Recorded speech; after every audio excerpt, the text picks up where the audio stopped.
सूर्य, अग्नि, बिजली की कोई आवश्यकता नहीं है। यहाँ पानी अमृत है, प्रत्येक शब्द मधुर है और प्रत्येक कदम शोभायमान है।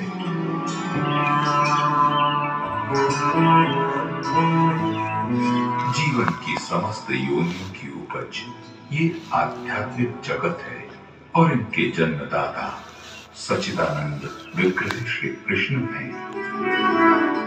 यहाँ कर्मों और जीवन का केंद्र श्री कृष्ण है।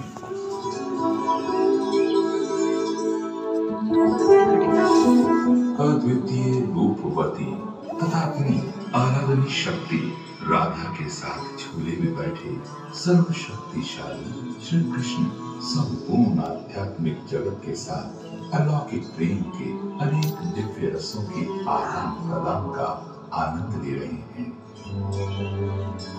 आध्यात्मिक जगत में प्रत्येक व्यक्ति का कृष्ण के साथ बहुत ही मधुर प्रेम का संबंध है। हम सभी में ईश्वर प्रेम की इस पराकाष्ठा तक पहुंचने की क्षमता है और कृष्ण उसकी सहायता करने का वचन देते हैं जो इस प्रेम को पाने के लिए वास्तव में प्रयत्नशील हैं। वे आत्माएं जो भक्ति योग का पालन करती हैं, धीरे धीरे अपने वास्तविक आध्यात्मिक स्वरूप को प्राप्त कर अंततः राधा कृष्ण की नित्य लीला में प्रविष्ट हो जाती हैं।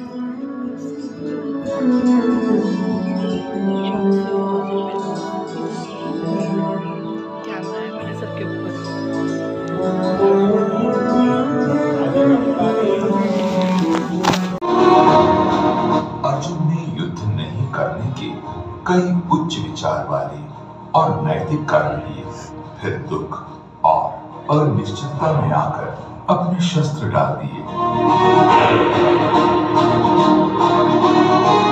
कृष्ण, मैं युद्ध नहीं करूंगा।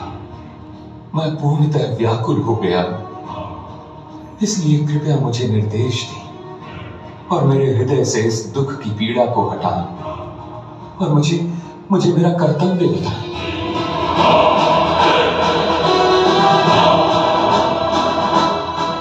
कृष्ण अर्जुन के आध्यात्मिक गुरु होने की भूमिका को स्वीकार करते हैं और अर्जुन को आत्मा की प्रकृति की शिक्षा देते हैं।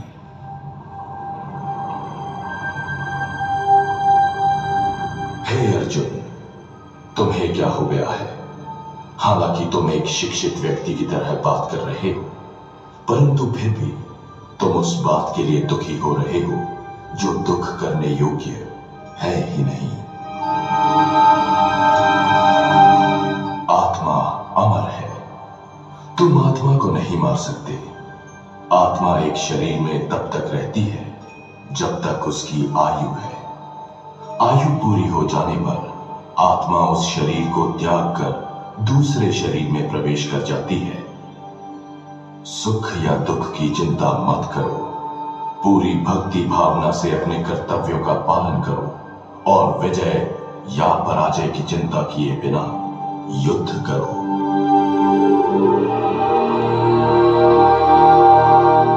इस अद्भुत वार्तालाप को भगवत गीता के रूप में जाना जाता है और इसका विषय आज के परिप्रेक्ष्य में भी उतना ही प्रासंगिक है जितना 5000 वर्ष पूर्व के दैनिक जीवन के दुखों को दूर करने में तथा पीड़ादायक कर्तव्यों का पालन करने में था।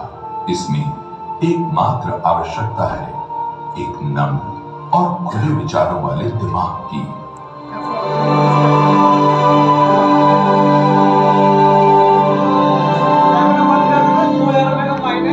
का प्रयास करती है।